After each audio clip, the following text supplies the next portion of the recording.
Welcome to Watercolor Blueberries. Tired of painting stones by now, I'm thinking. Enough graphite stones and watercolor stones. So I thought we'd try blueberries. I'm going to do mostly in watercolor. Then by the end of the video, I'm going to do one in color pencil and one a combination of watercolor and color pencil. So you'll have three different methods to look at and to play with, and see how you like it. The watercolor colors I'm using primarily for the blueberries are ultramarine blue, quinacridone rose,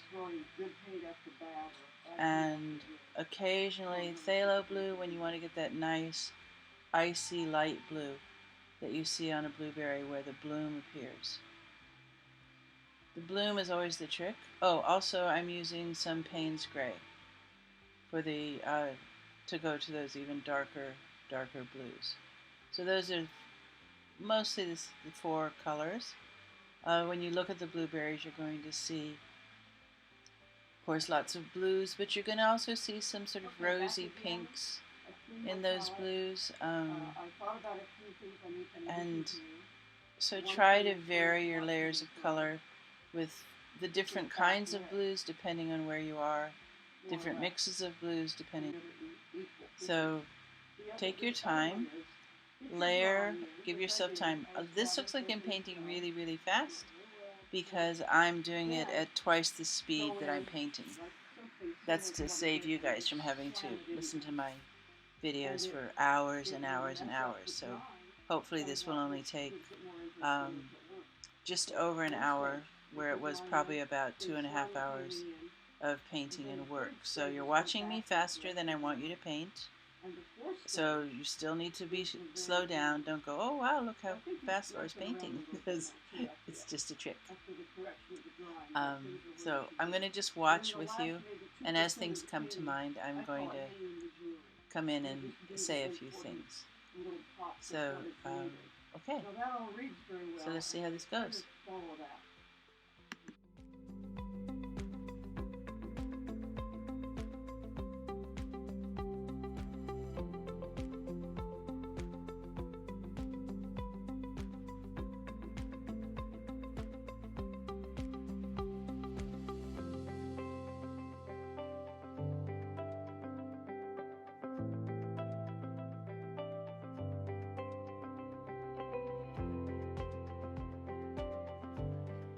Give each layer of color time to dry. You want to try to glaze these berries as much as possible. If you can do some wet into wet where it looks like it will work. So you're going to do a little bit of both, but please let underlayers dry so you get those lovely effects of color through color. Okay? All right.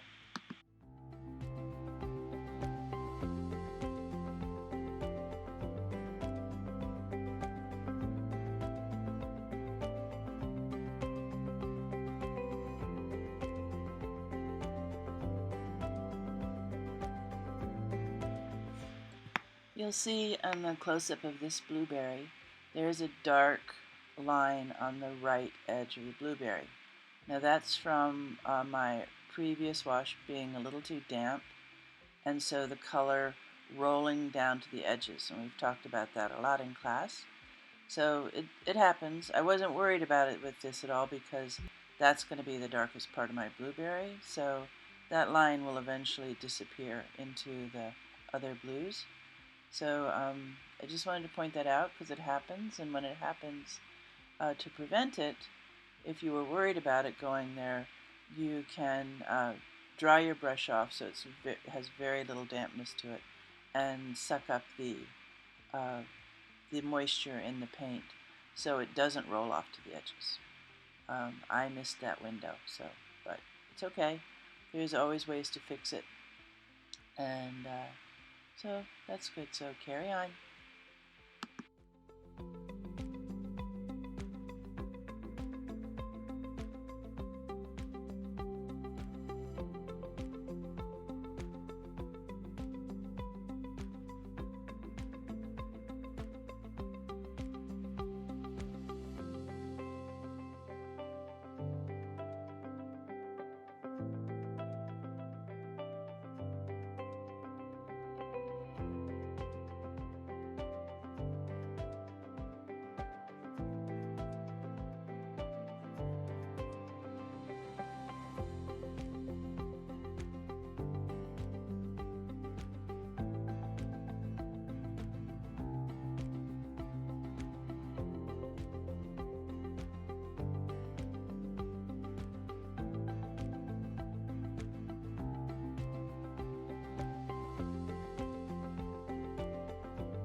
so I'm wanting to move the edge of this blueberry over a bit. The right side of it looked a little flat to me, so I wanted to give it a little more curve. So I'm taking my small lifting brush and just going over it gently to try to soften that edge, so then I can add more paint and change the outline of the berry. So still take your time. Whenever you're changing an edge, decide if you can put wet into wet, or if you need to let it dry first. If lifting would be easier if it's dry. This was pretty cooperative. I didn't have to wait that long. And then I went on to work on other parts of the berry while it dried. So take your time. This is, right now I'm using the Payne's Gray with some ultramarine in it. And as you see, I'm doing leaving some blotchy sort of areas in, and then I'm softening the edges in other parts of it by wiping my brush off and just going along the edge of the wet paint and softening it. So take your time. And you've got 4 berries here, so experiment. It doesn't have to be a beautiful finished blueberry painting when you're done. It can just be an exercise in layering and glazing and blues with a little rose. Okay, so carry on.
Okay, so now I'm moving over to the second blueberry.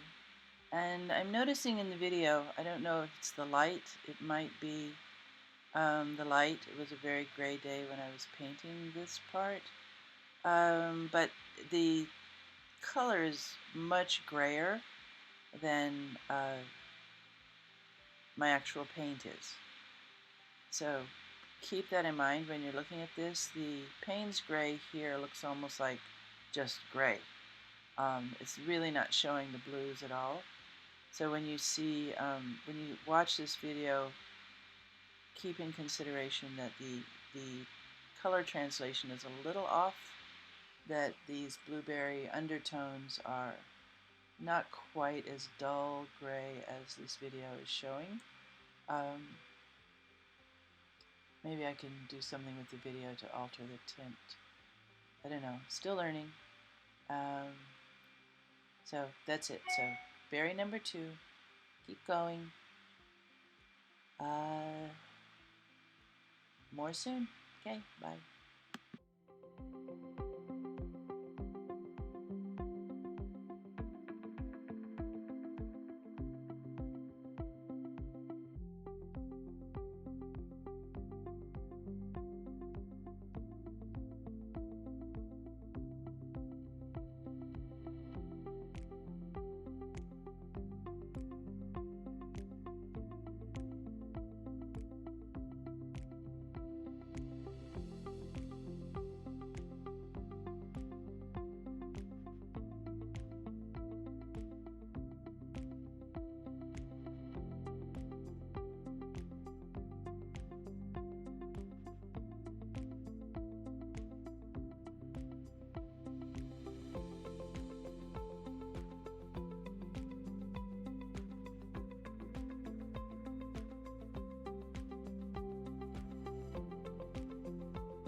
Okay, at this point you can see I've started to bring in a little bit of a glaze of the quinacridone rose.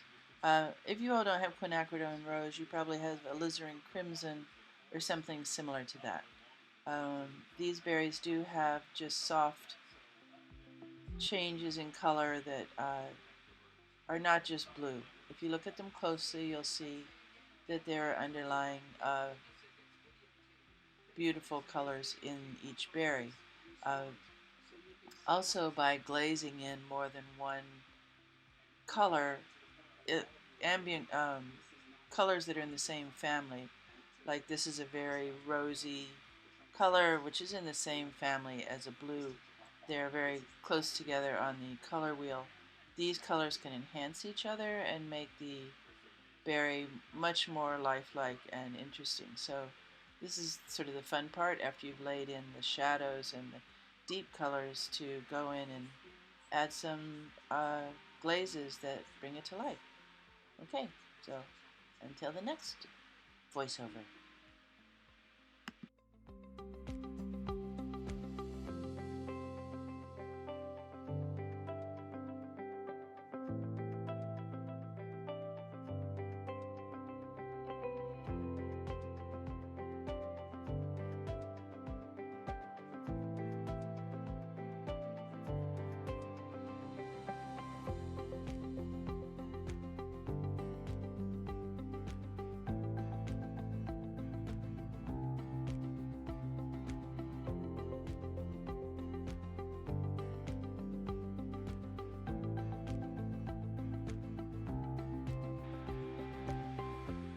My first wash here was done with cadmium yellow and a just tiny bit of quinacridone rose added to it to make it a little warmer. And then the other colors are the same. Uh, Ultramarine, Payne's Gray, and quinacridone rose. And remember, glaze and layer and let things dry in between, especially when you've got so many little complex colors working together. Okay, that's it.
Alright, so this is the last blueberry.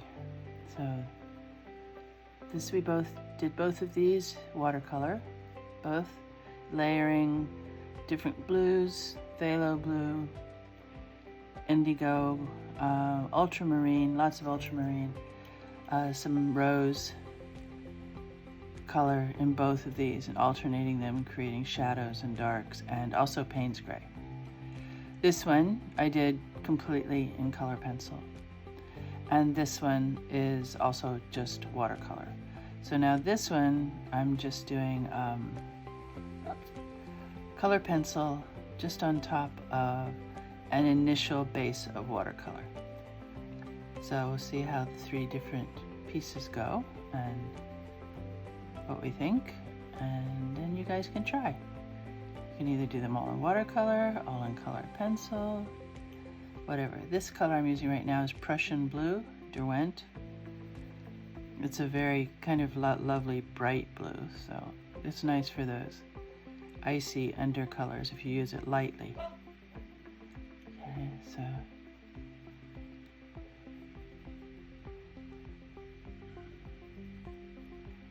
maybe this last bit I'll do in real time, since it's only one small berry in color pencil. It goes pretty fast. So that's the Derwent. And where's my ultra? And here's my ultramarine. This is my ultramarine very thin, which is such a nice blue.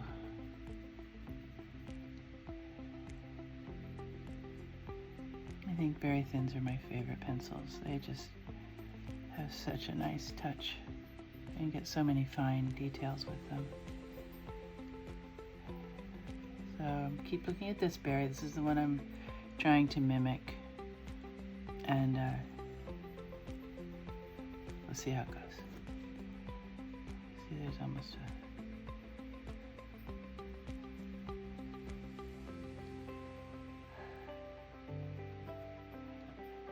tomorrow is going to be our first attempt at an outdoor nature journaling class.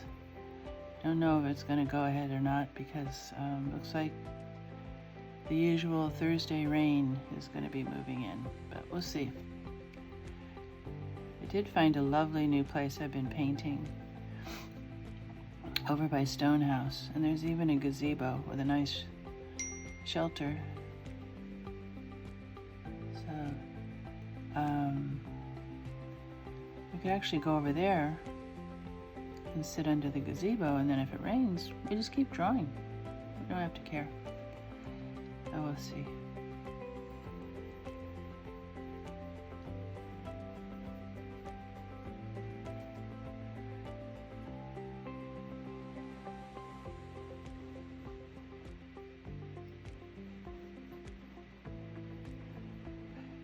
So with this video, I've done a couple of new things.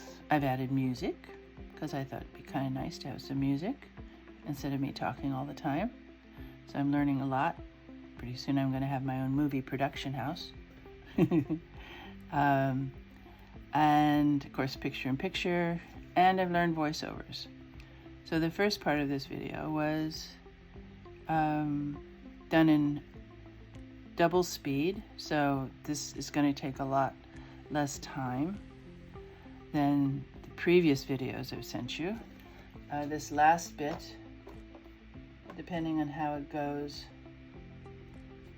might be in real time, but the rest will be in double speed. So now this is indigo I'm using, Derwent, which is a much deeper, grayer, darker blue. I'm going to push this shadow a little more.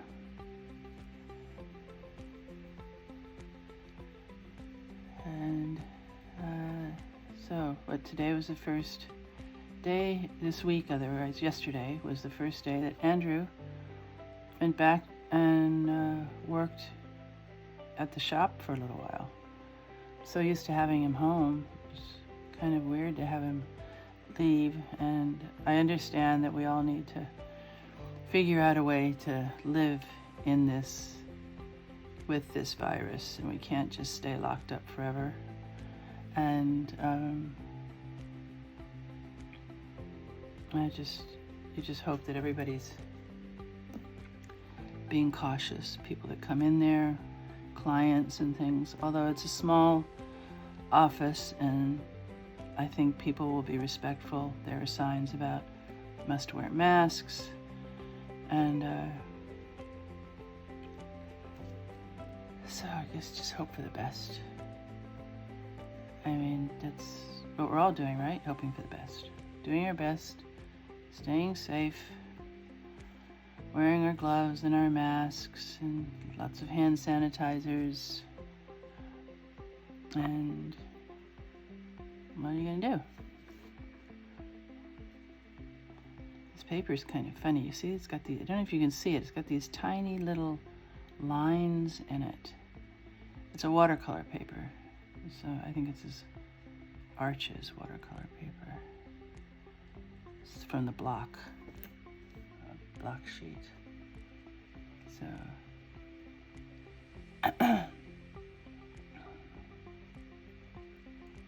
okay, so now I'm going to go to something a little darker. It's this blue gray. Here's the blue gray. I'm going to go in even.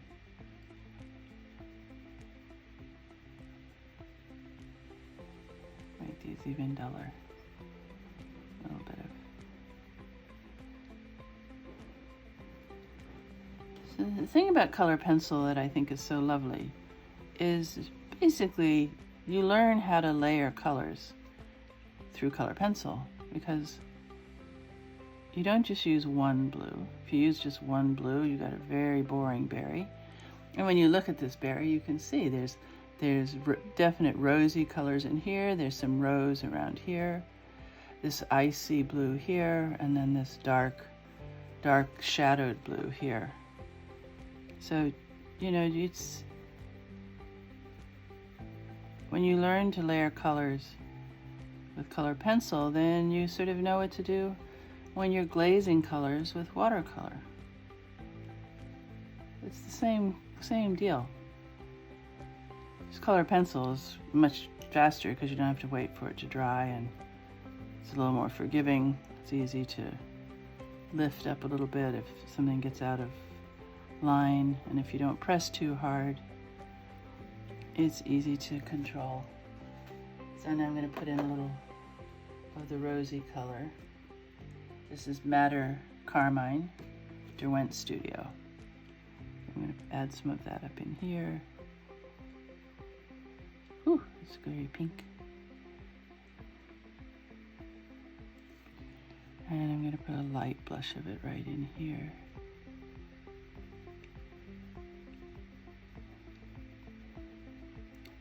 So, what I want you all to do when you go through this video is give me some feedback on if you liked having the overdubbing. I overdubbed my voice on the faster speed. Much easier as far as, you know, not having to take so long to see the whole video. Although you guys can fast forward through it and stuff. You don't have to listen to the whole video, and you can do it in portions. The nice thing is, if I do a voiceover instead of talking directly while I'm drawing, I can listen to podcasts. I do love podcasts. They really help the day go by. Okay, I look carried away with the Madder Crimson. I'm going to go back to the blue-gray. Put the dark over that, some of that. Okay, that's looking pretty good.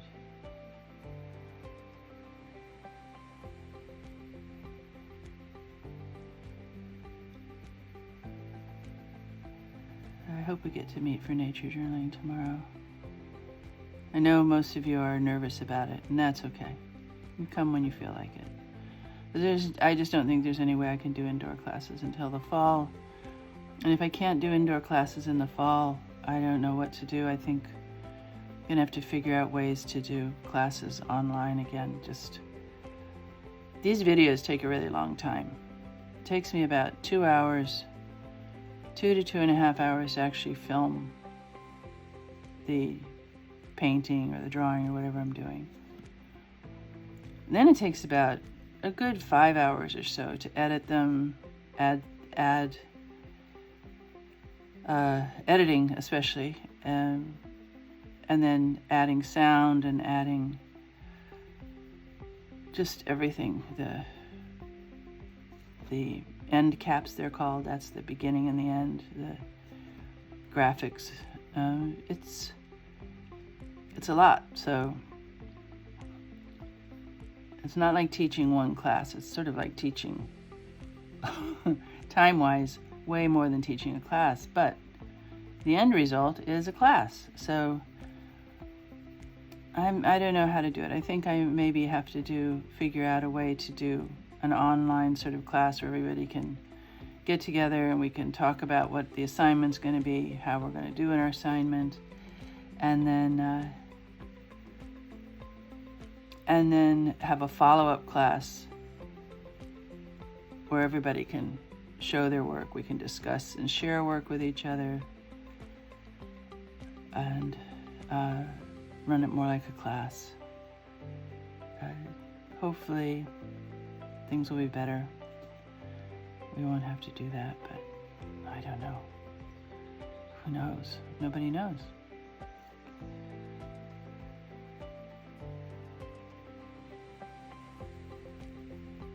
I have been thinking about those of you that are uncomfortable coming to class, but would still possibly like to have some kind of interaction. I am thinking that I could offer private classes that come for 1 hour, and bring whatever you're working on. I could review it with you, we could discuss it, and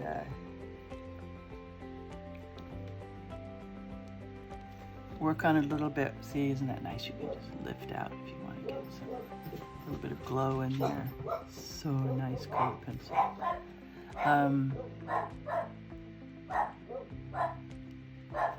I think I'm going to lift some out over here too.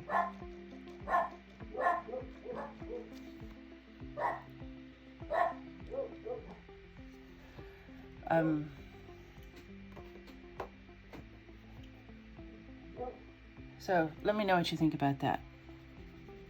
We could either do private online, like meet face-to-face with your artwork if you don't even want to come to see me, or if you feel comfortable with wearing a mask and coming with your work. And I'm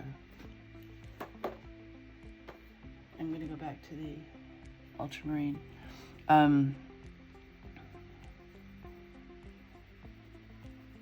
We could do an online private for an hour or 30 minutes or whatever. I could give you a range for a 30-minute private or an hour private, and then we could meet up again and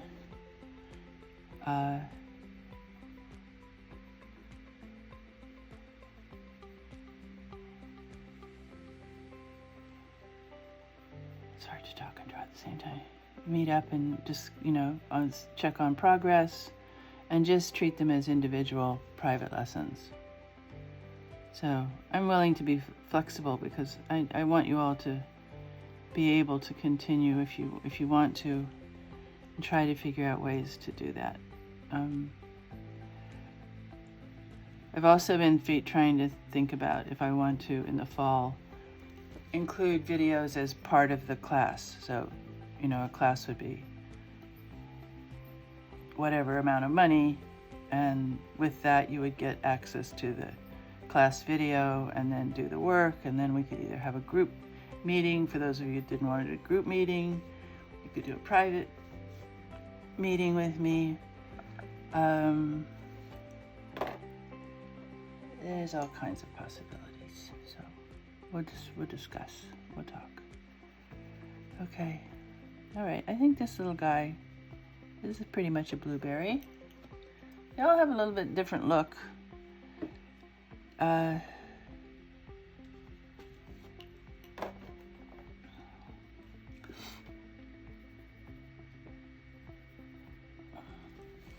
tempted now to go over everything with color pencil. No, don't do that, Laura. Okay, all right.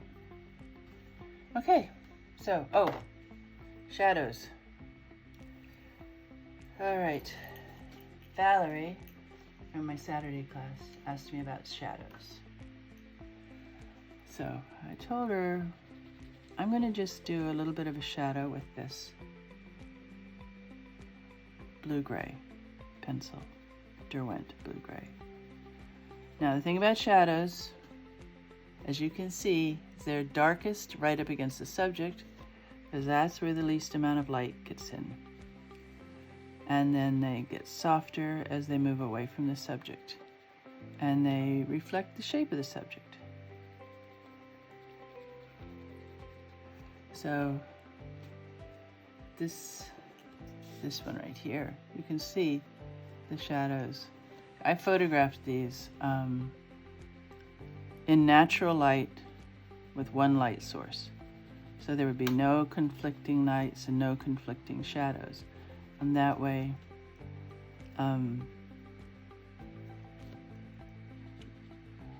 the forms would all make sense. So the thing about shadows is you don't want them to become more important than the subject. Keep them soft. Let them just do this. Maybe I should do one of these with watercolor.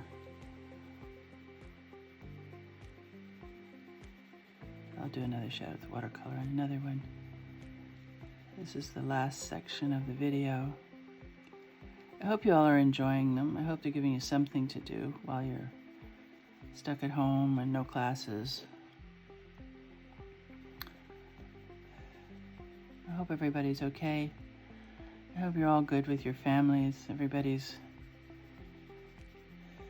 healthy and strong, and I sort of feel like we're going to move into another phase. Maybe because I've sort of been going out all along, but by myself. I've been going out to paint, out to walk the dogs. I've definitely cut down on my grocery shopping. I don't go as often. I go maybe once every 4 or 5 days. I used to go every day just about to get whatever I needed instead of doing bigger shopping. So I've learned that new discipline about trying to,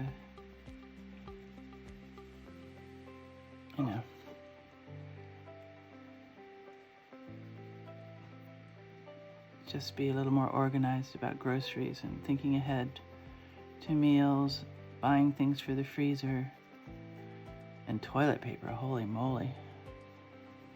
I'm a master at finding toilet paper. I go on Amazon all the time, look for the latest toilet paper that's available. I just can't bear going into the stores hoping there's toilet paper, feeling hostage to toilet paper. Nope, can't do it. So if anybody wants to know, there is some more toilet paper coming online.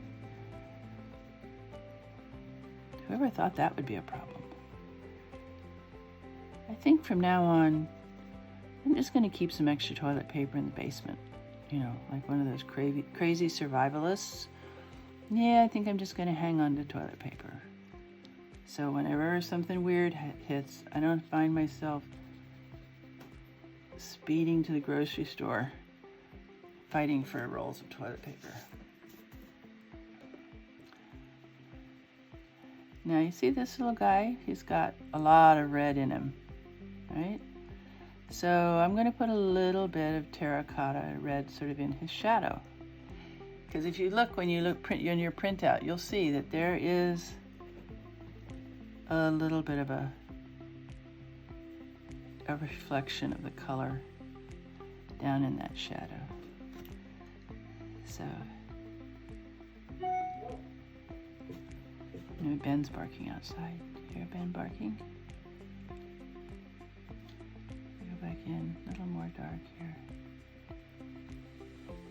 This is funny paper. It's good for watercolor. I just have these funny lines for drawing. Not bad, but okay. Alright, so I'm going to take some of the very thin terracotta and just ever so slightly put a blush of that into this shadow.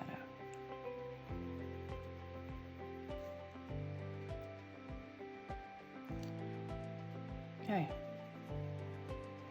So see, not too much. Don't get too crazy with shadows. I put a little bit in each one. Kind of made it a nice gray. Took some of that blue out.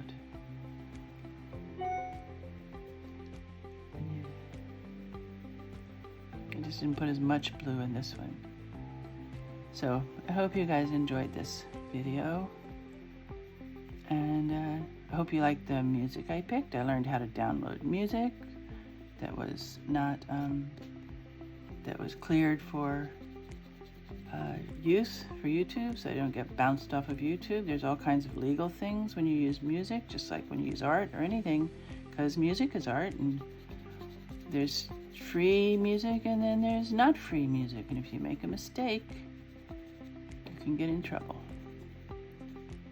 Alright. Thank you, Debbie. I'm almost done. Okay, ladies.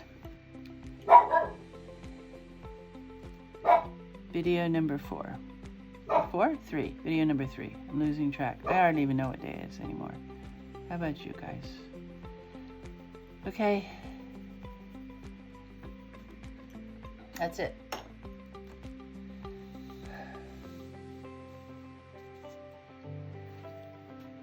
So, I hope you all liked it. You can see they're very different. Each one's very different. Each one I did on a different day. Each one I did in a different frame of mind.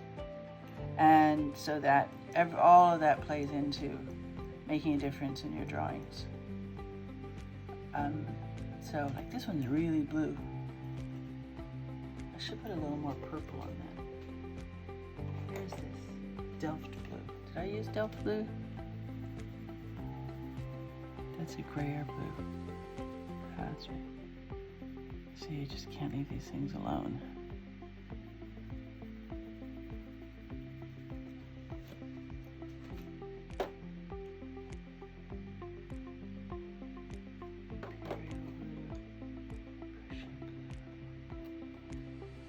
All right, that's okay. All right, I'm gonna leave it. Okay. Take care. Be safe, and see you in the next video. All right. Bye, ladies.